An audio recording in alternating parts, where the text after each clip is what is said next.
સચ્ચિદાનંદ સદગુરુ શ્રી ગુલાબનાથજી બાપુને નમઃ. ઓમ સચ્ચિદાનંદ ગુરુવે નમઃ.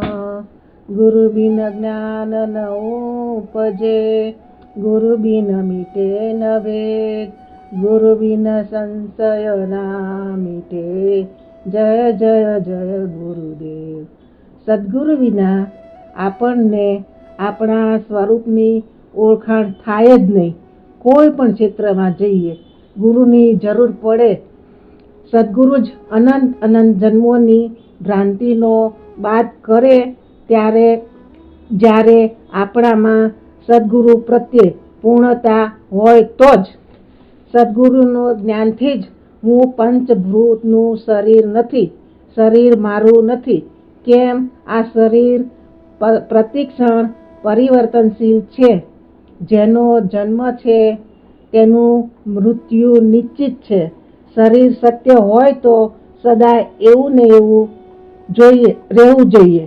એવી જ સમજણ સદગુરુ કૃપા થતાં પકડાણી. આ બધાને ખબર છે જ છતાં શરીરનો મોહ, આસક્તિ, શરીર જાતિ, ધર્મભેદ, સંશય મુકતા જ નથી. જ્યારે ગુરુ કૃપા થાય ત્યારે એવું સમજાય, હું શરીર નથી, શરીરનું અધિષ્ઠાન આત્મા છે. તો હું શું? મારા આત્મા સ્વરૂપમાં શરીર છે જ નહીં. એટલે શરીરનો મોહ હવે રહેશે જ નહીં.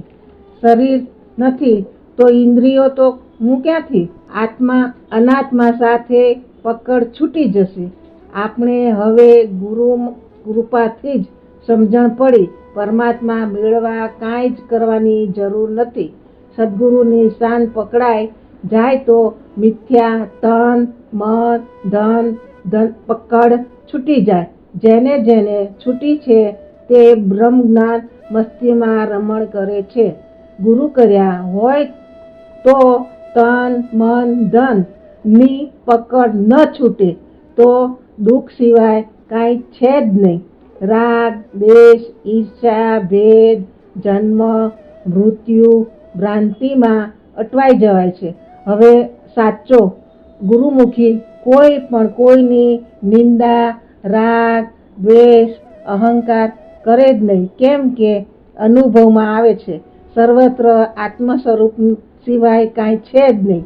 અજ્ઞાનતાનો બાદ થાય ત્યારે આવી સ્થિતિની સમજણ વધારવા માટે સદગુરુનો સંગ, સત્સંગ, વિવેક, વૈરાગ્ય, સત્યની જાગૃતિનો અભ્યાસ કરવો.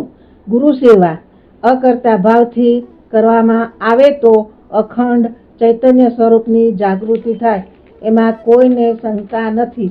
ગુરુ મહારાજની પ્રાર્થના, હે મારા ગુરુવર, આ વિશ્વના તમામ જીવાત્માને પરમાત્મા સ્વરૂપની જાગૃતિ થાય, મંગલ થાવ, કલ્યાણ થાવ. જય ગુરુ મહારાજ.